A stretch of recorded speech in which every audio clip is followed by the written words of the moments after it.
Welcome to the Brews and Appraisal Views podcast, where we blend the art of appraising with a touch of insight and a dash of humor. Whether you're a trainee, a seasoned professional, or just curious about the appraisal world, you've come to the right place. So grab your favorite brew, relax, and join us for some expert tips, real-world stories, and valuable advice to help grow your appraisal business. I'm your host, Dan Lindeman, certified appraiser serving South Florida for over 20 years.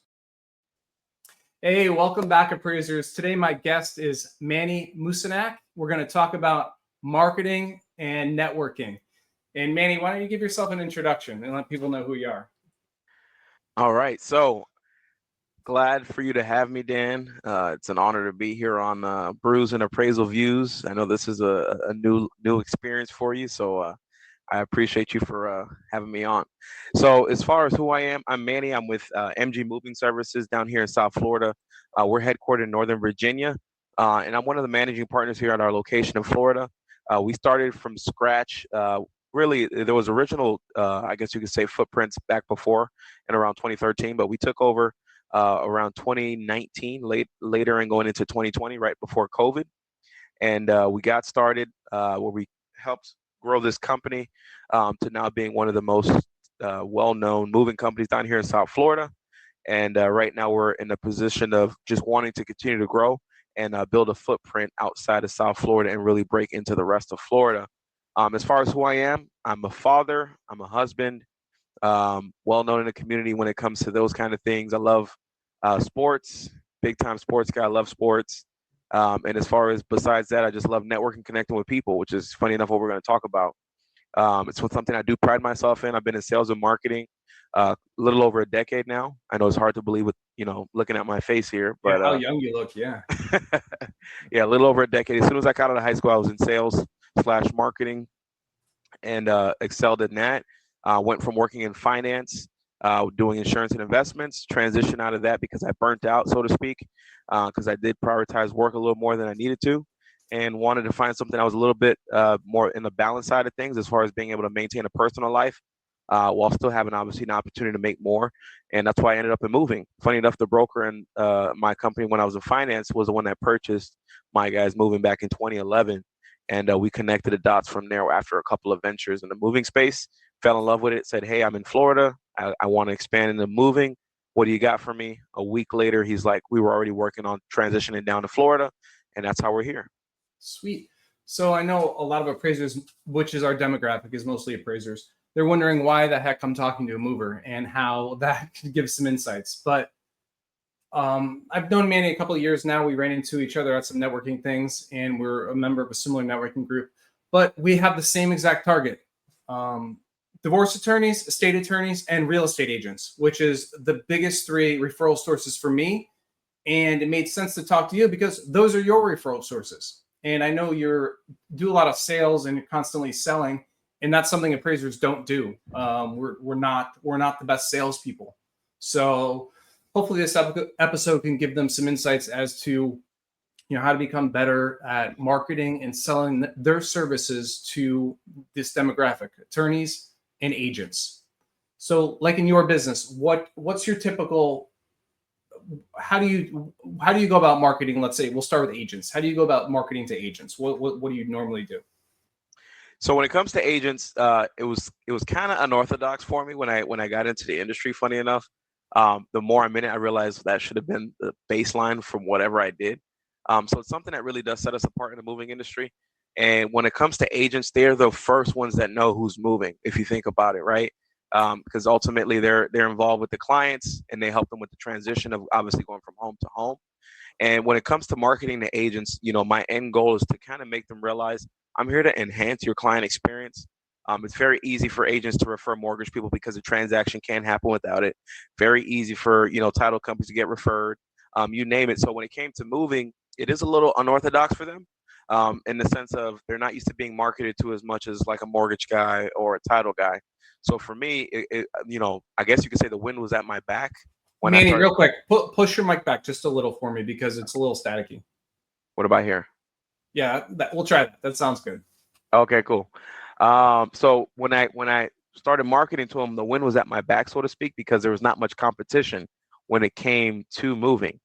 So when it comes to marketing to them, My end goal is obviously how do I become a partner, and not just the help, which is probably something that's going to be beneficial for an appraisal person, because it's very easy to get categorized as the help in this line of work. And when I say help, I mean more so just a transactional piece to the process versus being a true partner that they know that they're building their business with. Because ultimately, you guys are bringing value that they can't deny. So more important than just being the help, look at it from being a partner. So when I network with a realtor, I'm not presenting just the idea of servicing a move. I want them to know that I'm also involved in your marketing efforts. I'm involved in your efforts when it comes to introducing your services to new customers. And I always find value adds that I could present to them that they can bring to the table, that it's not just me executing a move, but more so here's all the other areas that we can help. And most importantly, if you want to help with your marketing, I want to help you in that area as well, because we're partners, not just to help. Yeah, so that's awesome.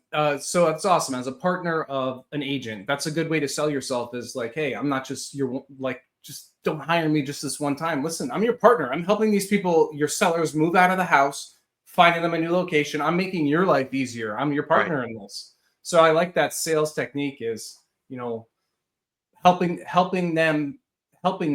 So that's essentially what appraisers are going to do, is help them sell that listing faster by pricing it properly. Um, like your partner in the listing. I like that. Correct. Now, how about, so what's your sales technique? Is like, are you going to real estate offices? Are you cold calling agents? What are you doing? As far as how I go about it, I'm big on, so like, for example, you have your cold market, which is obviously going out there, guerrilla marketing style, knocking on doors. And then you have the warm market approach, which is working on a referral basis. Now, I will tell anybody that's trying to work with realtors, it's a much easier approach if you can get to working on a warm market based marketing, which means you have a realtor referring another realtor. And I can say I'm at a state in my career where I have now realtors referring me to other realtors, which I think is a easier lifestyle to live. Which of course I still do the groundwork as far as more of the cold market approach. So when I first started, I did a lot of cold marketing. So walked into an office, hey, I'm Manny with MG Moving, and I work with a lot of agents in the area, and I wanted to see if I could bring some value to you. Do you have a mover you could depend on? Usually when I ask that question, it was like a 50-50 coin. And if even either way, it was never a no that I couldn't work around, right? So if I heard no, great news, awesome, obviously we can help out. And if I heard a yes, I still didn't run away from that. I actually got even more excited because A, that means you're probably referring consistently, right? Most people, when they hear that there's other people in their line of work that are probably getting referred, you might get, what's the word, depressed, because you're like, oh my gosh, they already got somebody. No, that's not bad news. And my belief is, if you look at it in the right perspective, you got to understand, like in my line of work, it's very easy to get booked out and busy. So naturally, if you think about it, it's easier for you to say, okay, well, I understand that you're working with somebody, but ultimately what I want to do is help you out in the cases that your current provider gets too busy, that you want to make sure you have a reliable referral outside of that. I can't tell you enough times that I went from just the reliable number two to becoming a first option, because I came through when it mattered most. And that's something that a lot of people that I talk to, you got to understand your role. You don't always have to have the best seat in the relationship right away. Sometimes you got to earn that trust. And once you earn that trust, you're golden. And I have a talk with my guys. It's better to be a reliable number two than the first one to mess up. And sometimes in some relationships, and you just work until you earn that spot. And then outside of that, I go to a ton of networking events that are around the real estate space. So I talk to my guys now. You have brokers opens, you have open houses, you have networking events solely for realtors, which there's a ton of those happening around town. If you go on eventbrite.com, they have all different events around real estate, and you just go out there and network. I can't tell you enough events that I went to in my first 2 years that I went to day in and day out, consistently, where I just rub shoulders. And there's sometimes when you're the only one in the room and it feels pretty awkward, but the more you do it, the more you start to see familiar faces, which makes it easier. So a lot of people that aren't comfortable networking, I want you to eliminate that mindset that I'm not comfortable networking. That's not the problem. You just haven't done enough reps, right? So I'm currently going into the gym now. I know you can tell, it looks pretty obvious. No, I'm just Yeah, kidding. yeah. Those But are the some one nice thing I can pecs. tell you is the more reps you do, the easier things get, right? So if you're saying you're somebody that doesn't like to network, yes, you have to fight that uncomfortable feeling. Now, if you're looking for motivation to do that, either A, look at your bank account, and I don't mean that to be rude, but to be motivating. Look at your situation, look at where you're at. You want more, right? If you want more, you have to do more. So I had to realize, okay, if I want to have success at this, I just got to keep doing it. And the more you do it, it gets easier because there's more people that you can relate to, that you meet. And there's a principle that I teach my guys that makes it so easy to network. I want you to remember this four-letter word, Ford. I don't know if I can show you that on the screen, but the word Ford, if you break it down into 4 letters, you have F, that stands for family. You have O, that stands for occupation. You have R, that stands for recreation. And you have D, that stands for dreams. With those 4 words, you can hold a conversation with anybody for however long you'd like. But all you have to do is find out of those 4 words, which one resonates with them the most. And you go through it in a cycle. When you meet them, talk to them about family. If you realize that doesn't get them going, talk about occupation. If that doesn't get them going, talk about what they like to do, their recreation. If that doesn't get them going, talk to them about their dreams. What do they aspire to do, right? And based on those 4 pillars of a conversation, you can have a conversation that can go as long as you'd like. But you have to pay attention. What makes their eyes light up? What helps them keep the conversation going naturally, where you have to talk less? Because the end goal, if you're someone like me that doesn't like to actually talk as much, you find what they like to talk about and let them talk. Yeah, so that's one thing I learned as well. Yeah, the last thing I want to talk to somebody, I don't want to talk somebody's ear off about my life, but I'll let them talk as much as they want, because everybody's favorite topic, well, besides people who like to listen, is themselves. That's all they like to talk about, is themselves. So just you give them that opportunity. And I love this the Ford, family, occupation, recreation, dream. Just cycle through it. If you're getting stuck on something, that's an awesome for somebody to remember, because once somebody gets on the topic of themselves and you're acting interested in their life, which you actually are interested in their life, but the connection is going to be so much greater when you do that. That's awesome. So, and I love you in your little 2-minute rant you just went on. You had so many good nuggets for people that we could probably delve into each one, but the getting a no, like, oh no, we already have a mover at this office. Oh, here's what else I can do. I can be your backup. And then eventually that backup's going to be the first one. So that's a great way to challenge no, is like, hey, I've already been working with an appraiser. Hey, but what happens when that appraiser's out of town or that appraiser's busy? Listen, just give me a call. I'll be happy to help. Listen, I don't need to be your number one guy right now or girl, but just give me a call if something happens. I love that. That's good, because you're going to get rejected. You get rejected all the time when people say no to an assignment or something, or no to a bid. So just pretend like it's the same rejection in marketing. I like that. And here's the good news. If you're working consistently and working as hard as you should, then you understand that if you plant enough seeds, the fruits are going to come to grow, right? So when you're talking to enough people, whoever says no, just understand that's just a part of the process. So fall in love with the no, because you understand all of it comes together one way or the other. So I've had people that tell me no, and a month or a year later, or maybe even 2 years later, I get a call saying, hey, I took your number down from when we last spoke, and I'd love to work with you now, blah, blah, blah, blah. So just understand that all of it comes together, but don't focus on the result of what you hear. More so just take pride in doing the numbers of what activity leads to the results that you want. Exactly. And if you're speaking to 10 people, you're going to get like 9 no's and 1 yes. And you only need that yes to, give you a book of business after that and introduce you to more people. That's it. So another reason is Manny is really good at marketing, sales, networking. But we're making this more difficult. When me and him talked and realized we had a similar client base we're trying to go after, at that point, you can share your lead, you can share your database with somebody else and introduce them, not in addition to you as like, hey, I'm just an appraiser, but hey, by the way, have you met Manny the mover here? He can help your estate clients, get rid of mom's furniture after she passes, or this divorcing client, clear out one spouse or the other and help separate stuff, whatever the case may be. You're then bringing value to that attorney or that agent. Like, hey, by the way, I have a network which you can rely on as well. And we're not reinventing the wheel here. We're making it easy for us to network together almost for the same market. Yes. And I'm happy you said that, because that is probably the one thing that a lot of people make the mistake of doing, is that they put blinders on.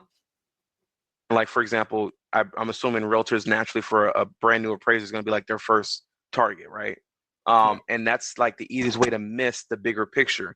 There's so many interconnected industries, right, that all work with the same end client, which is our realtors or the attorneys, that it'd be a huge mistake if you're not intentionally wanting to network with. There's a lot of people that work around the sphere of the people that you want to work with, right? So for example, like me and Dan, we are in a networking group and we actually share the same common goal, which is working with more estate planning attorneys.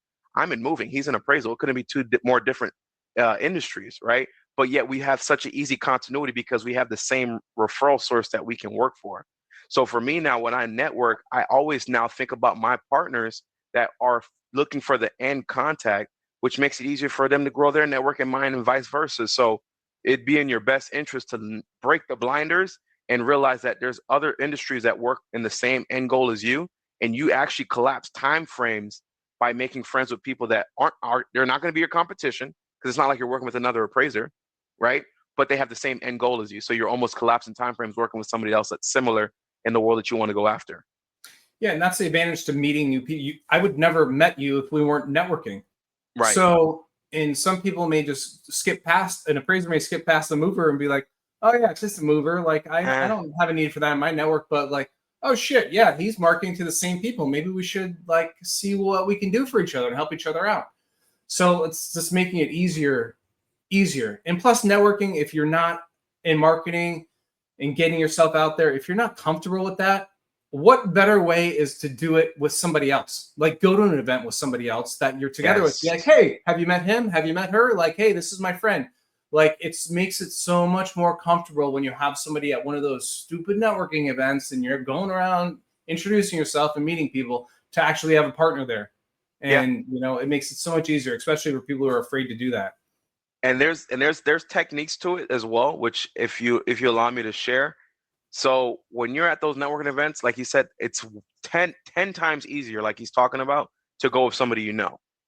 Now there's a great thing about it, but there's also a danger to it as well, because of the fact that you don't want to only talk to that one person that you know at that event. Make sure you obviously network, go out there and meet people. So the beauty of it is, if you guys work as a team, there's an approach where you should never close off yourselves to the crowd. Always stand in an open stance like this, so that you allow. You got something, Dan? Yeah, that's real. This is a very good point. Very good point. Always stand in an open stance, which implies that you guys are welcoming new conversations. A lot of times when you're in that buddy conversation, it implies that there's no openness here and that we're only having a one-on-one conversation. And that's how you miss a lot of people that be comfortable walking up to you. And that's how you kind of miss the bigger picture. So I always tell people, when you're in those kind of spaces with a friend, divide and conquer, right? Pull somebody that you see that you would want to have in a conversation, right? Create a space that you're cultivating a conversation, because now everybody else in the event is going to look at you and say, oh, these guys are actually cool people to talk to, because there's other people talking to them. So now they're going to naturally want to gravitate to you because they see you talking to other people. Right. So what Manny's saying is, like, if there's like 2 or 3 of you, even if 2 of you, like stand in like a half moon almost, and leave the circle open so somebody can naturally walk up, because nobody's going to walk up to 2 people facing each other because they're having an intimate conversation and it's not something you want to disturb. Like, oh, by the way, here I am. But when you have that, it's a simple thing. Having that like half moon allows people to walk in and join the conversation, and let them come in, allows them to come to you, because they're just as nervous sometimes. So if you give them an opening, they're definitely going to step into it. And it's funny you say that, because the other thing to it as well, you realize when you're in those spaces, it's actually much more beneficial, which I don't know, this may be taboo, but it's actually more beneficial to talk less business and talk more life. Because the more fun your conversation looks, the more welcoming it is to other people, right? But if it looks like you're straight face talking serious business, it naturally doesn't invite much people, because it looks like you're talking about something that you don't want to interrupt. But if you're having fun, you're laughing, you're enjoying conversations. Maybe, like for example, we had an event from this past weekend. Let's talk Super Bowl first, right? Because now there's other people that can relate. It makes it an easier, welcoming conversation that people can jump right into. Yeah, I totally agree with that, because and it's, you shouldn't be selling yourselves immediately when you meet somebody anyways. So that's the sales conversation is not even happening at your first meeting. It may be like the 4th meeting before you like say, hey, by the way, if you have a need for this in the future, please just remember me or think about me if I do X, Y, and Z or whatever. But your only goal is to just to get to know them and learn more about their business, not your business. And then the sales will come later. Like it'll come naturally later. I hate Correct. doing it. I don't think somebody's selling up front. It puts people off immediately. Like, oh And yeah, you should hire Manny here because I do moving stuff. Like, he's the who the best. fuck wants to hire you? Nobody wants to hire you at meeting you at a network group. They want to like realize like, hey, this is a really good like guy. this guy. He's got a great business here. Yeah, I want to feed him business because I like him. I know him, you know? Correct. So, And you said it right. You know the whole you know the saying. You got to know, like, and trust. If once you have those three things figured out, the relationship is done. But you can't trust somebody unless you like them. You can't like them unless you know them. So why not spend the time meeting somebody, getting to know them on a personal level, finding out, like I said, the forward method, because that takes the walls down of saying, do I even want to let this person in? Once they put that guard down, game, set, match. Now, when you go to do the follow up on an email or a phone call, it's not awkward, nor does it get pushed off to the side, because I remember that guy. I liked that guy when we met. I definitely want to keep him around. So, okay, I'm going to pause for a second and play our sponsor clip, but I wanted to talk to you about, how you keep track of all these contacts in a second. So just bear with me real quick.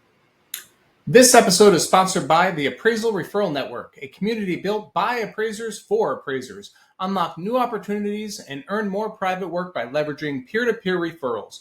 You'll also connect with nearby appraisers and access valuable lessons to expand your non-lender business. If you're ready to grow your income and reach new levels, head over to referappraisals.com and join the Appraisal Referral Network today. All right, welcome back, appraisers. All right, so Manny, you're at an event and you meet, 3 new people. Like, what are you doing with that contact information? How are you remembering what conversations you had? How do you keep track of that in your business? Great question. So when I'm at a networking event, 2 pockets in your pants, right? Obviously, hoping you're wearing pants.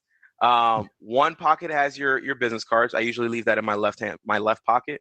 And then my right pocket is open to, obviously, the receiving cards. Now, before we get into the answer right away, because I'm talking business cards, always ask for a business card first. Do not give yours first. Remember, everybody, like Dan talks about, has a flashing sign that says, wham, what about me? What is in it for me? Right? So the more that they talk about themselves, the better. So that's like baseline for that conversation. Now, how I go about communication. So I take all the new business cards into that right pocket, and then all the standout contacts that I meet at the event, I put back in that pocket with my actual business cards. So now I've separated the two as, here is the people I really want to talk to, and here's some people that I met, right? And then that's how I prioritize the communication. Sometimes I'll save a note in my phone or put in a reminder that says, hey, call such and such and remember to talk about this. And you do it right here on the spot. I mean, we're in a digital age. Hey, Siri, remind me to text blase, and remind me to state this, this, and this, right? And that's kind of my way to keep track and tabs on conversations. But most times I'm young enough to remember a lot of things. But if I'm busy enough where I'm like, I know I'm not going to remember that, I'll do something like that.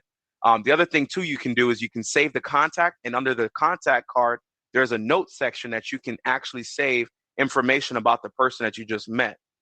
Now, the golden rule that we have in our company is you should never go longer than 48 hours from a new event without making a touch. No more than 48 hours. After 48 hours, just know you're as good as remembering what underwear they wore on Monday. Got it. For example, What's your Dan, first what touch? color underwear did you wear on Monday? I have Exactly, no clue. right? I don't wear underwear, Manny. So that's exactly. a trick question. So you get it. So 48 hours is the golden rule. I would push you to say go as far as 24 hours. I used to, when I first started, 24 hours is a lot easier than 48 hours. Now I would say at the bare minimum it's 48 hours, because I'll either send a text, a phone, email, or a phone call. But here's my priority list. If you haven't done any kind of networking, or if any of it's uncomfortable, there's a book you want to read, The 7 Levels of Communication. I think I have it here. No, I don't. Oh, I do actually have it here. 7 Levels of Communication. This book right here is the networking basics, like starter kit. If you wanted to get the strongest understanding of how to network and keep in communication with your contacts, here's the book to read. It's by Michael J. Maher, and it's Go From Relationships to Referrals.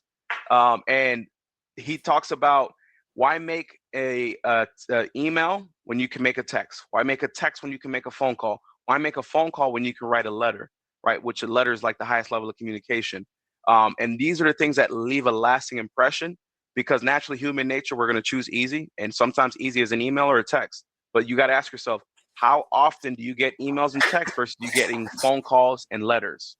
So if you're talking to a player that you want to work with that can lead you to a ton of business, then you need to separate yourself from the pack. There's going to be other appraisers going after that same person. But if you're not doing something that's going to set you apart, it's going to be easy for you to fall into the large pool of people doing the exact same thing that you're doing. So when I meet somebody that I really want to work with, I'm making a phone call at the bare minimum. But if I really want to make an impression, I send a letter. Absolutely agree. So appraisers, right here, I have a postcard. It's got my business on the front, and on the back is a postcard. And if after I meet somebody, sometimes an agent, I'll just fill this out and be like, hey, by the way, it was nice meeting you at such and such listing. You know, feel free to reach out if you ever need anything. I'm your trusted source for any appraisal questions or whatever bullshit you want to write, something like that. I guarantee you no appraisers are sending a postcard, No. a postcard to agents or even attorneys. Like Nope. even after a networking group, you can just send this out the next day and be like, yo, awesome connecting with you at Top 42. Next time we'll get a beer and, you know, talk about more about your trip that you just said you were going on, or whatever the case may be.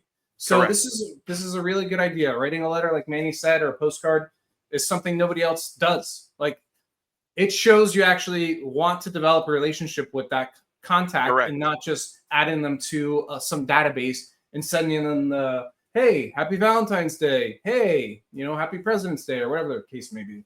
Yep. Like right now I'm looking at a wall of all my thank you cards I've ever gotten from a client, and it has a wall. Like, if writing a letter doesn't talk to you how valuable that is. So when we're telling you these things, I'm saying it because if you really want to separate yourself from the pack and stand out and make your connections matter, then you got to do the extra mile. And if you're somebody that's newer in the business, it's a no-brainer. You have the time. I know you have the time. It just takes discipline, because someone like Dan doing like that, only thing we didn't talk about is the discipline and the mindset to actually take the time to do it. So it's something that I think really sets us apart. But like I said, going back to the basics, 48 hours max to make a touch right after an event will be the best thing you could do.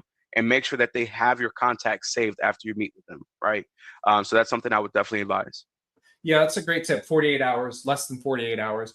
And appraiser, you can sub this work out. You can have somebody else write the letter or whatever, an assistant, like if you don't want to do it, but you need to make this time. Postables, I'll give you guys the cheat have code. It done by somebody who's at a lower hourly rate than you. Correct. Ideally, but starting out, who cares? Just write them yourself. Spend an evening on the couch and just write these out and send out, 5 a week or something, whatever the case may be. It's better than nothing at all, and it's going to get your phone ringing, or at least meetings on the schedule, like, hey, follow-up coffee or follow-up drinks or something like that. That's the only way you're going to build these relationships, which is what you want, relationships. You don't want people just calling you one-offs. You want relationships and ongoing referrals from these people, because then it spirals out of control from there. They'll refer another agent, they'll refer another attorney, and it'll go on from there. So you just need to put in the legwork and actually follow through on some of this stuff. Yes. And you said it too as well when you mentioned the phone calls. I know you do it yourself, where you actually touch base with your agents and your contacts, like, hey, how's everything going? But remember, a lot of times it's uncomfortable to do, because like when I first started, it was uncomfortable. So I'm like, oh, what are we going to talk about? There's always that awkward 5-10 minute window of like trying to play catch up and not sound like the last guy that called them looking for referrals. But you don't have to do that. Lean on forward. Ask about the family, ask about the job, ask about the recreation, ask about the dreams. Remember, whatever made them light up, that's your next phone call on, and that's all you have to talk about. But get better with the details. If they like talk about their family, remember their kid's name, remember their wife's name, remember this, remember that, right? Because the better you remember and the deeper you can go into those topics, you are never going to be forgotten. You're not. Yeah. The people that know you the best are the ones you have the best relationships with. That simple. I agree. Those are some really good tips. I know you're pressed for time today, Manny, so we're going to probably end it here soon, but you gave some excellent tips. Forward is excellent for people to remember when you're stuck, family, occupation, recreation, dreams. Bring those up when all else fails and you're feeling uncomfortable, and let people talk about themselves. Under 48 hours, send them a message, a follow-up message after meeting them.